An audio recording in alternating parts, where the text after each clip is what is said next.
மனசாட்சி இருக்குல்ல, அந்த மனசாட்சிக்கு விரோதமாக நாம் நடந்து கொள்ளக்கூடாது. அதனுடைய இயல்பே விரோதமா நடக்கிறது தான். இதிலிருந்து தப்பித்து வந்து யார் மிகப்பெரிய விஷயங்கள் செய்கிறார்கள்? மனதை ஜெயிக்கிற மாதிரி ஒரு அற்புதமான விஷயம் வேற எதுவுமே கிடையாது. மிகப்பெரிய விஷயம் அது. அதனால்தான் வள்ளுவன் சொன்னான், மனத்து கண் மாசு இளன் ஆதல் அனைத்து அரண். சுத்தமாவே இதை விட பெரிய அறம் வேற கிடையாதுறான்ட்டான். ஆனா நான் ஒன்னு கேட்கிறேன், இது அவ்வளவு சீக்கிரமா சுலபமா சுத்தமாவுதா? ஏன் இது அவ்வளவு அழுக்காக இருக்கு? நான் ஒரு சின்ன விஷயம் சொல்றேன். நம்மை ஜெயிக்கின்ற விஷயம் நம்மிடத்தில் தான் இருக்குது. ஒரு ராஜா ஒருத்தன் போயிட்டு இருந்தானா, இது தெரிஞ்சுக்கிட்டதுல இருந்து என் வாழ்க்கையே மாறிடுச்சுங்க. நான் உங்க எல்லாருக்கும் சொல்றேன், எது ரொம்ப பெரிய விஷயம் தெரியுமா தோழமைகளே, தமிழ் உறவுகளே? சொல்ற சொல் பொருள் மாறாமல் புரிந்து கொள்வது. இதை விட பெரிய விஷயம் இந்த உலகத்தில் வேற எதுவுமே கிடையாது. நாம ஏதோ சொல்லுவோம், அது வேற ஏதோ நினச்சிக்கோம். நான் அப்படி சொல்லலப்பா, தெரியும் தெரியும் உன் மனசு என்னன்னு எனக்கு தெரியும், அது இல்லாமல் வருமா? நான் இன்னொரு விஷயம் சொல்லி கொடுத்துட்டு போயிடுறேன். யாராவது கோபத்தில் அப்படி பேசிட்டேன்ப்பா, என் மனசில் ஒன்றும் இல்லை, மனசில் இருக்கும்போது தான் கோபத்தில் அது வெளியில் வரும். நல்ல மூடில் இருக்கும்போது அடக்கி வச்சுருப்போம், கோபமாக இருக்கும்போது டக்குன்னு வந்துடும். கோபத்தில் பேசிட்டேன்ப்பா, மனசில் ஒன்று, இந்த வேலையே ஆகாது. ரொம்ப கவனமாக இருக்கிறதுக்காக சொல்லி கொடுத்துட்டு இருக்கிறேன். பாருங்க, ஒரு ராஜா இருந்தானா, ஒரு பிச்சைக்காரர் இருந்திருக்கான். ராஜாவுக்கு அவன் மேலே பாசம். நேராக அவர் என்ன பண்ணார், ஒரு செப்பு காசு தூக்கி அப்படி போட்டார். அவன் பிடிச்சவன், பிடிக்க தெரில அவனுக்கு, சாக்கடையில் போயிடுச்சு காசு. உடனே சாக்கடையில் கையை போட்டான். ராஜாவுக்கு ரொம்ப மனசு கஷ்டமாயிடுச்சு. டேய், நான் தூக்கி போட்ட தப்பு தான்னு தேர்லேருந்து இறங்கி வந்து ஒரு வெள்ளிக்காசு கையில் கொடுத்தாரான். வெள்ளிக்காசு இந்த கையில் வாங்கிட்டு மறுபடியும் சாக்கடையில் கை போட்டிருக்கான். ராஜா சொன்னாராம், இந்த வர்றா, இந்தா ஒரு தங்க காசு வச்சுக்கோ. தங்க காசை வாங்கிக்கிட்டான். வாங்கிக்கிட்டு மறுபடியும் சாக்கடையில் கை போடுறான். ஒரு தங்க முடிப்பு கொடுத்தாராம், இதை வச்சுக்கடான்னு. தங்க முடிப்பை வாங்கிக்கிட்டு மறுபடியும் நீ சாக்கடையில் கை போடாமல் இருக்கணும்னா என்னடா பண்ணணும்? என்னடா வேணும் உனக்கு? என் ராஜ்யத்தில் பாதி தரேன், எடுத்துக்கோடா. இந்த சாக்கடை பகுதி அதில் வருமானு கேட்டானா. என்ன பண்ணுவீங்க நீங்கள் இந்த புத்தியை? ஒருத்தன் தவம் செய்யணும்னு போகிறான். தவம் செய்யணும் குருவேன்னா, குரு சொன்னார், உனக்கு தெரிஞ்ச மந்திரத்தை சொல்லிட்டு ஒரு இடத்துல உட்காரு. மந்திரத்தை சொல்கிறதுக்கு முன்னால் ஒரு வாழைப்பழமோ, மந்திரத்தை சொன்னதுக்கு அப்புறமா ஒரு வாழைப்பழமோ சாப்பிடுன்னார். குரு கிட்ட கேட்டானா, என்ன வாழைப்பழம் சாப்பிடலாம் குருவேன்னு. குரு சொன்னாரா, உனக்கு ஞானம் கிடைக்காதரா, போடா. என்ன மந்திரம் சொல்லுன்னு கேட்டிருந்தா கூட உனக்கு ஞானம் கிடைச்சிருக்கும். என்ன வாழைப்பழத்தை சாப்பிடணும்னு கேட்குற? இல்லை நான் இருக்கிறேன். போய் உக்காந்து ஏதோ ஒரு மந்திரத்தை சொல்லி உட்காடுறான். ஒரு பொம்பளை பிள்ளை அப்படி போச்சு, தவம் கலைஞ்சு போச்சு. ஐயோ தவம் கலைஞ்சு போச்சேன்னு கண்ணை மூடிக்கிட்டான். அதே டைம் அடுத்த நாள் ஒன்றும் தெரில, அதே டைம் அந்த பொண்ணு வரா, சலங்க ஒலி, தவங்கலைஞ்சிருச்சு. அடாடாடாடாடா, ஒரு வாழைப்பழத்தை சாப்பிட்டு மறுபடியும் உட்காந்தான். அடுத்த நாள் காதையும் மூடிக்கிட்டான். அடுத்த நாள் மல்லிகைப்பூ வாசனை, ஐயோ பொண்ணு கண்ணத்தை, மறுபடியும் வாழைப்பழத்தை உட்காந்து சாப்பிட்டுட்டு உட்காந்தான். மூக்கையை மூடிக்கிட்டான். கண்ணு முடிச்சு காது முடிச்சு மூக்கு. அடுத்த நாள் காலையில் ஆச்சு, 6 ஆச்சு, 7 ஆச்சு, 8 ஆச்சு, 9 ஆச்சு, 10 ஆச்சு. மனசு நினைச்சுதான் அந்த பிள்ளை வந்துட்டு போயிருக்குமோன்னு. இந்த மனசு என்ன பண்ணுவீங்க? எதை போட்டு மூடுவீங்க? அவனு சொல்லவா, உங்க மனசு உங்க கையில இருக்கு அப்படிங்கிறதுக்கான அத்தாட்சி ஒன்னே ஒண்ணுதான் இதுல இருக்குது. நீங்க கண்ட்ரோலா இருக்கிறீங்கன்னா ஸ்கிரீன் டைமை குறைச்சிக்கோங்க. இது அவ்வளவு ஆட்டி படைக்குது. பாத்ரூம் போகும்போது கூட, டாய்லெட் தானே போகிறீங்க, இது எது கூட? பெரியவங்க என்ன சொல்லியிருக்காங்க? கொல்லைக்கு போனாலும் கூட்டு உதவாது, கூட இந்த இவங்களை கூட்டு போகலாமா? எத்தனை பேர் இருக்காங்க இதில்? வச்சுட்டு போகிறதுக்கு பயம் மேடம். பாஸ்வேர்ட் தெரிஞ்சு வச்சிருந்து பார்த்துட்டாங்கன்னா அந்த 5 நிமிஷத்தில் குடிக்கெட்டு போயிருமே. அதுவா பணம் காணனாலும் பதற மாட்டேங்கிறாங்க, இது காணனா அவ்வளோ பதறாங்க. எங்கிருந்து ஜெயிப்பது நம்மை நாமே? நம்மை நாமே ஜெயிப்பது என்றால் என்ன? பெரிதினும் பெரிது கேள்னா என்ன? ஒரு விஷயத்தை சொல்றேன், பாத்திரத்தை பெருசா வச்சுக்கோங்க ஐயா. பாத்திரத்தை பெருசா வைங்க பார்ப்போம். பாத்திரத்தை பெருசா வைக்கிறதுனா என்ன? எப்பவுமே நான் சொல்லுவேன், இப்போ மழை பெய்யுது, வீட்டில் ஒழுகுது, பாத்திரத்தில் பிடிச்சி வச்சுக்கிறோம் தண்ணியை. அதே மழை தானே பெய்யுது, கிணறும் ஆறும் கடலும் நிரம்பிக்கிட்டு இருக்கா இல்லையா? பாத்திரம் பெருசா இருக்கு. பெரிதாக எல்லோருக்கும் பெய்யும் மழைதான். பாத்திரம் யாரிடத்தில் பெருசாக இருக்கிறதோ அவ்வளவு அருள் நமக்கு கிடைக்கிறது. பெரிதிலும் பெரிது கேள் என்று சொல்லுவது அவ்வளவு சுலபமானது இல்லை. நான் ஒரு விஷயத்தை சொல்றேன், இந்த உலகத்திலேயே மிக அற்புதமானது எது தெரியுமா? பெண்களுக்கு சொல்லுகிறேன், இளைஞர்களுக்கும் சொல்லுகிறேன். எப்பொழுது உங்கள் மனம் சந்தோஷப்படுகிறது தெரியுமா? சுதந்திர உணர்வோடு இருக்கின்ற பொழுது. சுதந்திரமா இருக்கும் பொழுது. சுதந்திரமா இருக்கிறோமா? நம்மில் எத்தனை பேருக்கு தெரியும் மார்ச் 8 என்பது 1882ஆம் ஆண்டு பஞ்சாலைகளில் பெண்கள் ஆண்களுக்கும் பெண்களுக்கும் சமமாக ஊதியம் கிடைக்க வேண்டும் என்பதற்காக உள்ளிருப்பு போராட்டம் நடத்தி 75 பேருக்கு மேல் கருகி செத்து போய் தன்னுடைய ஊதியத்தை ஆண்களுக்கு நிகராக பெற்றுக்கொண்ட அந்த நாளினுடைய நினைவாக 1910ஆம் ஆண்டு நியூயார்க்கில் நடந்த மாநாட்டில் மிகப்பெரிய தீர்மானம் ஒன்று நிறைவேற்றப்பட்டது. அதை நாம் நினைவு கூறுகின்ற தினம்தான் மார்ச் 8ன்னு நம்மில் எத்தனை பேருக்கு தெரியும்? இல்லைனா நம்ம அழகி போட்டி நடத்துவோமா? ஏ பெண்ணே, நீ அழகா இருக்கிறாய் என்கின்ற உரிமையை வேறு எந்த ஆண்மகனுக்கும் தராதே, அது உன் சுயமரியாதைக்குரிய விஷயம் என்று சொன்ன சுவாமி விவேகானந்தரின் உரையை மனதிலே தாங்குகின்ற பெண்களுக்கு அழகு என்பது எவ்வளவு பெரிய சுயமரியாதையான விஷயம். நான் இன்னைக்கு காலையில தான் ஒரு மீட்டிங்ல குழந்தைகளுக்கு, ஆண் குழந்தைகளும் பெண் குழந்தைகளும் கூடியிருந்தார்கள் ஆயிரக்கணக்கில். அவங்க கிட்ட சொன்ன பெண் குழந்தைகளை பார்த்து சொன்னேன், பெரிதினும் பெரிது கேள் சொல்றோம்ல, எது பெரிய விஷயம்? நாம எங்க மிஸ் பண்ணிருக்கோங்கிறத சொல்றேன் நான். கண்ணியமாக உடை உடுத்தி கண்ணியமாக பேசக்கூடிய, தன் அழகை சபைப்படுத்தாத, தனக்கானவற்றாக ஆரோக்கியமாக இருக்கக்கூடிய பெண்களின் மீதுதான் ஆண்களுக்கு மரியாதை வருமே தவிர ஆபாசமாக இருக்கக்கூடிய பெண்களின் மீது ஒருபோதும் ஆண்களுக்கு மரியாதை வருவதில்லை என்பதனை பெண் குழந்தைகளே புரிந்து கொள்ளுங்கள் என்று சொன்ன. பெரிதினும் பெரிது அப்படிங்கிறது சிந்தனை தாங்க. பாரதி சொல்கிறான், பெரிய விஷயத்தை நான் கேட்கிறேன்னா, நான் அந்த பாட்டை படிச்சு நடுங்கி போனேங்க. நான் எப்பொழுதுமே என்னை ஒரு பாட்டோ ஒரு கவிதையோ எதனா நான் அதுக்குள்ள போட்டுருவேன், என்ன நானே போட்டுருவேன். அந்த கவிதையை படித்து நான் நடுங்கி போனேன். பாரதி இப்படி ஒரு கவிதை எழுதுகிறார். நான்லாம் பேச்சுக்காக மட்டும் படிக்கிறவ இல்லை. ரொம்ப மனக்கவலை இருந்தா எங்க வீட்டில இருந்து 150 வீடு தள்ளி தான் பாரதி இறந்த வீடு. நான் அங்க போய் உட்காந்துருவேன். அந்த பாரதி வீட்டு வாசல்ல கொஞ்சம் நேரம் உட்காந்துட்டு உள்ள ரூம்ல போய் கொஞ்சம் நேரம் உட்காந்துட்டு வருவேன். நான் பாரதி எனக்கு பிடிக்கும். பாரதியின் சொற்களில் நான் அசைந்து போன ஒரு சொல்லை இங்கே கடத்தி விட்டு போகிறேன். மிகப்பெரிய விஷயம் இது. பேசா பொருளை பேச நான் துணிந்தேன். அவன் என்ன சொல்றான்? யாரும் இதுவரைக்கும் பேசாத ஒன்றை நான் பேச துணிஞ்சிட்டேன் அப்படின்னு டிக்ளேர் பண்றான். பேசா பொருளை பேச நான் துணிந்தேன், கேட்கா வரத்தை கேட்க நான் துணிந்தேன்.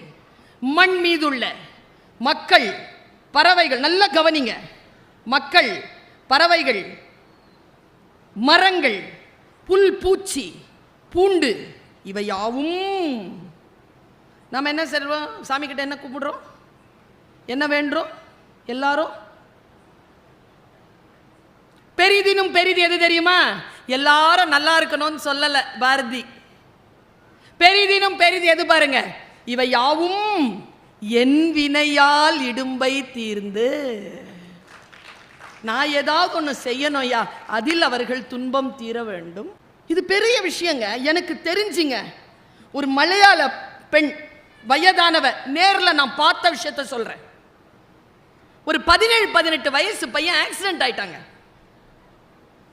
இது கதை இல்லை, யாரோ எழுதிய கதையை நான் சொல்லல. நான் பார்த்த உயிருடன் இருந்த ஒரு பெண்ணிற்கான சாட்சியத்தை நான் சொல்றேன். அந்த பெண்ணுக்கு ஒரு 70 வயசு இருக்கும், 68-70 இருக்கும். காதுல ஒரு சின்ன தங்க கம்மல் போட்டு வெள்ளை ட்ரெஸ் போட்டிருக்காங்க. ஒரு ஆக்சிடென்ட் அம்பத்தூர்ல நடக்குது. அந்த அம்மா என்ன தெரியுமா அங்க பண்ணுச்சு? நான் 2 வீலர்ல போறேன், நிறுத்தி நான் ஓடுறேன். அந்த அம்மா எந்த மோனேன்னு போய் அந்த அந்த அந்த குழந்தைகிட்ட போயிடுச்சிங்க. போய் அப்படி தூக்கி மடியில் உட்கார வச்சுக்கிட்டு ஆம்புலன்ஸ் ஆம்புலன்ஸ்ன்னு சொல்லுது. டக்குன்னு ஃபோன் போட்டோம், ஆம்புலன்ஸ் வந்தது, போய் ஏறி உட்காந்து போயிட்டோம். போயிட்டு அந்த பையனை வந்து உள்ளே அனுப்பிட்டாங்க. அவ்வளோ அனுப்பிட்டோன்னு நாங்கள்லாம் போயிட்டோம். என்ன நடந்ததுன்னு பின்னால் விசாரித்ததில் ஒரு பேருண்மையை சொல்கிறேன் நான், என்ன நடந்ததுன்னு. அந்த அம்மா வாசல்லையே உட்காந்துருக்குது. உள்ளே அனுப்பிட்டு, அந்த அம்மா யாருன்னு எனக்கு தெரியாது, குழந்தைக்கு யாருன்னு எனக்கு தெரியாது. உள்ளே அனுப்பிட்டு வாசல்லையே உட்காந்துருக்கு. அப்போ ஒரு நர்ஸ் வந்து ஒரு ஸ்லிப்பை கொண்டாந்து கொடுத்தது, இந்த மருந்தை சீக்கிரம் வாங்கிட்டு வாங்கன்னு இருக்கு. நேராக போய் வெளியில் இருக்கிற மருந்து கடையில் காட்டி, கொஞ்சம் மருந்து கொடுங்க, சீக்கிரம் கொடுங்க, நான் காசு அப்புறமா தரேன், இப்போ காசு இல்லை. அந்த கடைக்காரர் இருக்குல்ல, காசு இல்லாமல்லாம் மருந்து கொடுக்க முடியாதுமா. அந்த அம்மா என்ன தெரியும் பண்ணிச்சு, காது கடுக்கனை கழட்டி, இதை வச்சுக்கோ, மருந்து கொடு, நான் காசு கொடுத்து இதை வாங்கிக்கிறேன். நேராக உள்ளே போய் கொடுத்துச்சு. ஆப்ரேஷன் முடிஞ்சுது, பையனுக்கு தலையில் அடி, ஆப்ரேஷன் முடிஞ்சுது. அந்த பையனை ஜெனரல் வார்டுக்கு ஷிஃப்ட் பண்ணும் பொழுது ஒரு ஆள் கடகடன்னு ஓடி வரான். ஐயோயோ என் பையன் விழுந்துட்டானாமேன்ட்டு. அவன் யாருன்னா மருந்து கிடக்காரன். இந்த அம்மா யாரும் கிடையாது, வழிபோக்கரா போன ஒரு பெண். இது யாரும் கிடையாது.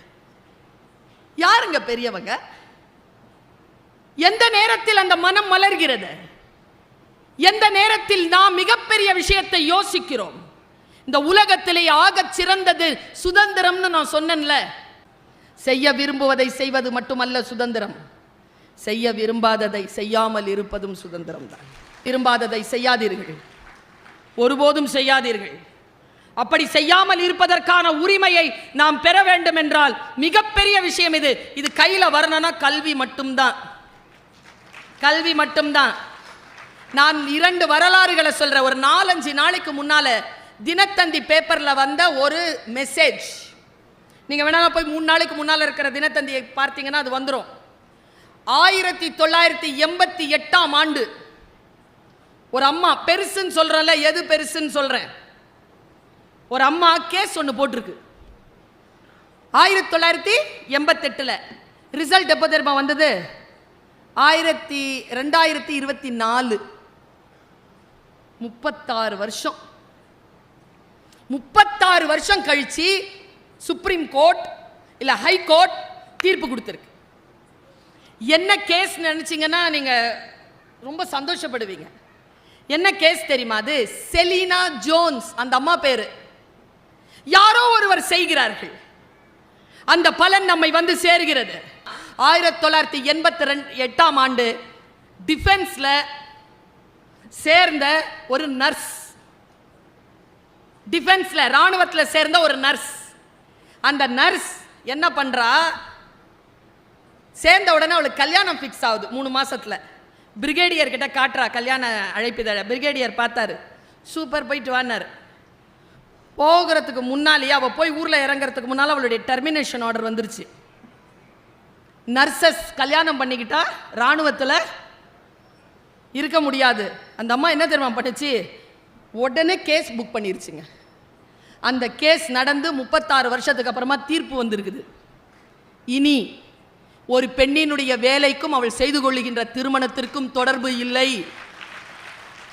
இந்த 36 வருடங்கள் அவள் வேலை இல்லாமல் இருந்ததற்காக 60 லட்சம் ரூபாயை ஒரே பேமெண்டாக அவர்களுக்கு இந்த டிஃபென்ஸ் தந்துடணும். நான் எங்க தெரியுமா நிக்கிறேன், அவள் பெற்று தந்திருக்கிறாள் ஒரு வார்த்தையை நமக்கு. ஆனா அந்த பெண்ணை பற்றி நான் யோசிக்கிறேன். 36 வருஷமா அவள் போராட்டம் இருக்கல, அது ரொம்ப பெருசுங்க. கிடைத்த பரிசை விட பெருசு அவளுடைய போராட்டம். இப்ப இந்த வயசுல அந்த 60 லட்சம் ரூபாய் வச்சுட்டு அவ என்னங்க பண்ண முடியும்? ஒரு ஐஸ்கிரீம் வாங்கி சாப்பிட முடியுமா? எல்லாம் கூட இருக்கிறவங்க சாப்பிட்டு போவாங்க. வாழ்க்கை சில விஷயங்களை நீங்கள் விதைகளாக மாற்றுகின்ற பொழுதுதான் உங்களுக்கு சில விஷயம் கிடைக்குது. படிச்சாதான் எதெல்லாம் படிக்க கூடாதுங்கிறது தெரியணும், அதுக்காக படிக்கணும். எதையெல்லாம் படிக்கணும்னு தெரியணும், அதனால படிக்கணும். அவர் ஒரு புத்தகம் எழுதியிருக்காரு, நான் உங்க எல்லாருக்கும் சொல்றேன். நீங்க இந்த சேவல் சண்டை பார்த்திருக்கீங்களா? பார்த்திருக்கியா பாப்பா? சேவல் சண்டை ஒரு படம் கூட வந்துச்சு. இஸ்ரோன்னு ஒரு அமைப்பு இருக்கு. இந்த டைரக்டர் பேர் என்னப்பா? சரி விடுங்க. லியோ படம் வந்துச்சு, அது டைரக்டர் பேரு. ஜெயிலர் படம் டைரக்டர். இஸ்ரோ இயக்கத்தினுடைய டைரக்டர் சோம்நாத்னு தெரியாது. ஆனால் இவங்க பேர்லாம் தெரியும். இப்போ சொல்லிட்டு போகிறேன், இந்த ஆசிரியர் இதை சொல்லிட்டு போகிறேன். நீங்கள் படம் பேர் சொன்ன உடனே ஒரு டைரக்டர் பேர் சொன்னீங்கல்ல, அது தெரிஞ்சு வச்சுட்டு இருந்தால் என்ன நடக்கும்னா அவங்க நிறைய சம்பாதிப்பாங்க. இப்போ நான் சொன்னல இஸ்ரோ சோம்நாத் சார்னு சொன்னல, அவங்கள பற்றி நாம் தெரிஞ்சுக்கிட்டா நாம் நிறைய சம்பாதிக்கலாம், நாம் நிறைய பெரிய ஆள் ஆகலாம், நாம் பயணம் செய்யலாம், நாம் பதவியில் உட்காரலாம், நாம் எக்ஸாமினேஷன் பாஸ் பண்ணலாம், நமக்கு பல விஷயங்கள் கிடைக்கும். அவங்களுக்கு எதுவும் கிடைக்காது. யாரை தெரிந்து வைத்திருக்க வேண்டும் என்று தெரிந்து வைத்திருப்பது பெரிதினும் பெரிது. நாம பல நேரங்களில் நான் இந்த சொல்றேன், இந்த ஆடுகளம் பற்றி சொன்னல, அது சொல்றதுக்கு முன்னால் ஒரு விஷயத்த சொல்றேன். மனசுல மோதுது, அதை விட்டுறக்கூடாதுங்கிறதுனால சொல்றேன். நம்முடைய வாழ்க்கை நமக்கு பாடங்களை கற்றுக் கொடுத்து கொண்டே இருக்கிறது. எங்க அம்மாங்க, எனக்கு 45 வயசு தாண்டி இருக்கேன், எங்க அம்மாக்கு 79 வயசுங்க. அந்த அம்மா என்கிட்ட இன்னைக்கும் அறிவுரை சொல்லுது. யாருக்கு? ஊருக்கே போய் பேசுறேன் நான். என்ன சொல்றாங்க தெரியுமா? ஒரு நாள் சொல்றாங்க, ரொம்ப வெளிப்படையா சொல்றேன், என் உறவுகள் தானே நீங்கள். எங்க அம்மா சொன்னாங்க, என்ன லிப்ஸ்டிக்லாம் வச்சுட்டு எங்கே போயிட்ட? அன்றைக்கி லிப்ஸ்டிக்லாம் வச்சுட்டு அப்படியே கரெக்டாக வெளியில் கிளம்புறேன். ரெக்கார்டிங்கா? எங்கள் அம்மா இல்லைங்கங்க. இப்போ கூட காரில் வரும்போது யோசி, எங்கள் அம்மா பற்றி யோசிச்சா சின்ன வயசில் என்ன ஃபோட்டோ ஞாபகம் வருது, என்ன முகம் ஞாபகம் வருதுன்னா, இந்த கண்ணை உருட்டிட்டு அப்படி சொல்லல, அதான் ஞாபகம் வருது.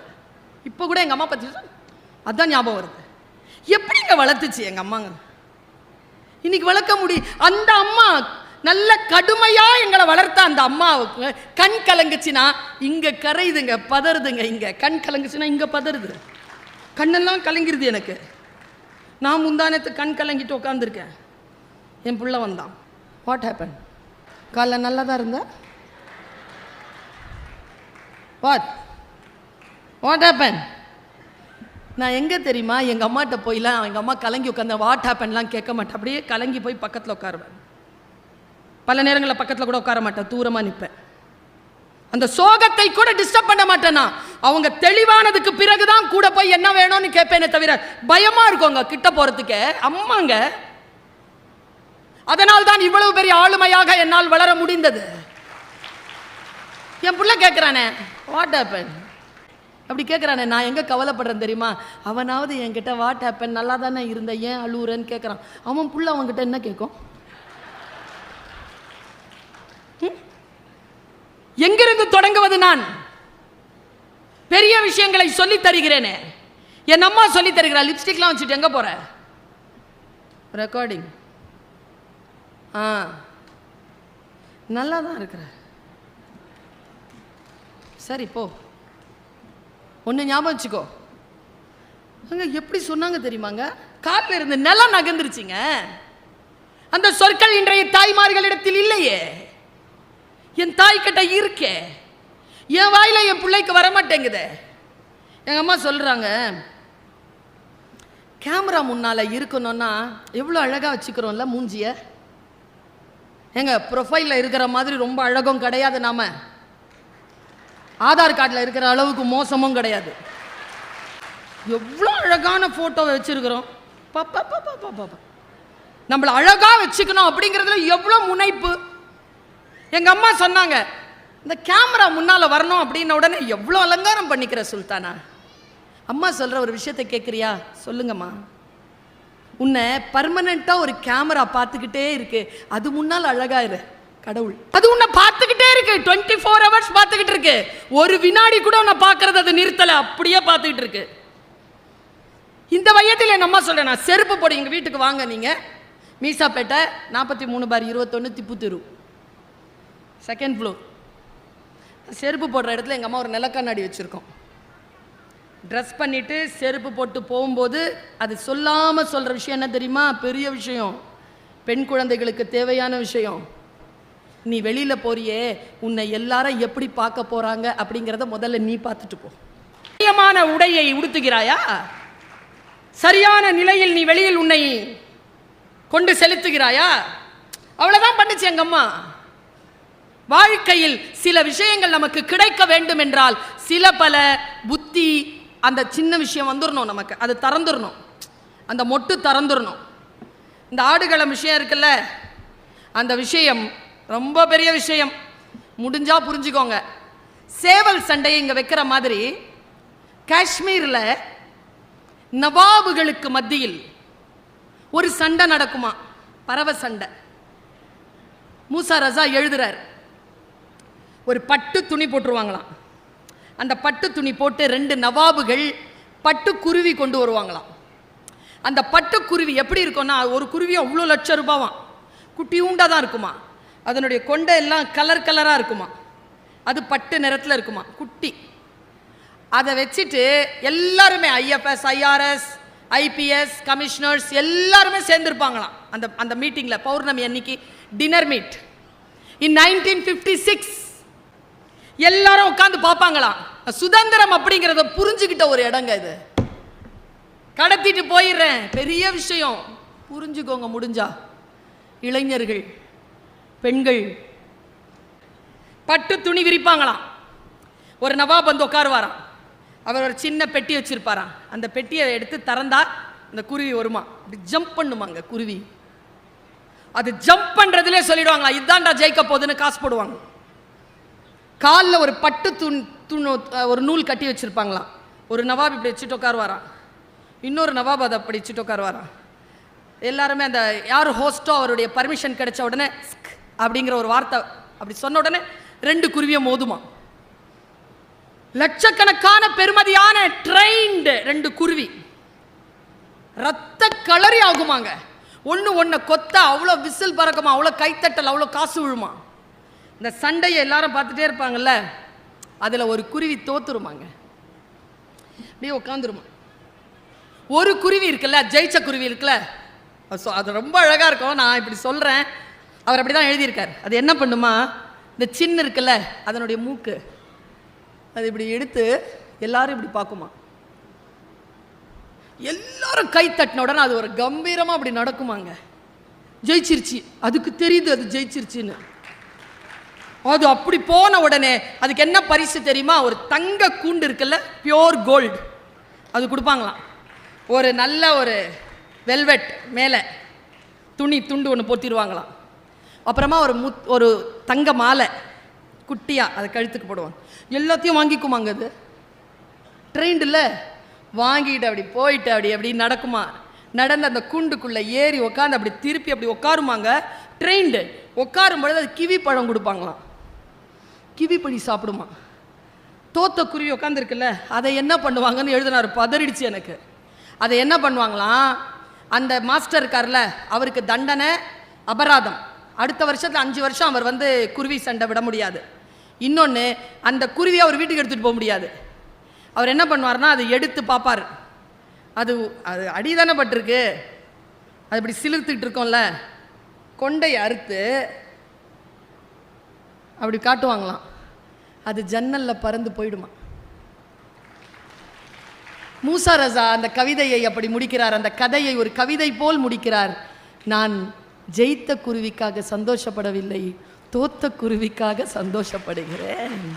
உன் அழகை, உன்னுடைய வாழ்க்கையில் உனக்கு கிடைக்கக்கூடிய வசதிகளை எல்லாவற்றையும் அடமானம் வைத்தும் எல்லாவற்றையும் இழந்தும் பெற்றுக்கொள்ள வேண்டியது சுதந்திரம் மட்டும்தான் என்பதனை இந்த கவிதை, இந்த கதை நமக்கு சொல்லித் தருகிறது. இந்த சுதந்திரம் நமக்கு இருக்குதா? எங்கெல்லாம் ஆக்சுவலா பல விஷயங்கள் நமக்கு புரிஞ்சிருச்சுன்னு வச்சுக்கோங்களேன், வேற எதுவுமே கிடையாதுங்க, புரியணும் அவ்வளவுதான். அந்த அலாதியான அந்த இன்பம் வருது பாருங்க, ஒரு விஷயம் புரிஞ்சுக்கிட்டா, ஒரு விஷயம் கத்துக்கிட்டா. ஒரு கவிதைங்க புரிஞ்சிருச்சுன்னு வச்சுக்கோங்களேன். வாடியது கொக்கு, ஓடியதெல்லாம் ஜோடி மீன்கள், ஊதுகுழல் இசைக்கிறாள் அம்மா, நடனம் ஆடுகிறது நெருப்பு. புரிஞ்சிருச்சு. அந்த இடுகாட்டிற்கு உயிர் தந்தது ஒரு பிணம். பொத்தல்களோடு தான் தைப்பார்களோ அப்பனின் பனியன்களை. தரிணையும் ஓசையில் தெரிந்து விடுகிறது அம்மாவின் கோபம். என்னை போலவே நடித்து காட்டுகிறது என் நிழல். எந்த குருவி ஏமாற்றியதோ தாடியுடன் இருக்கிறது ஆலமரம். மீன் குஞ்சின் சின்ன துடுப்பு அசைத்து கொண்டிருப்பது பெருங்கடலை.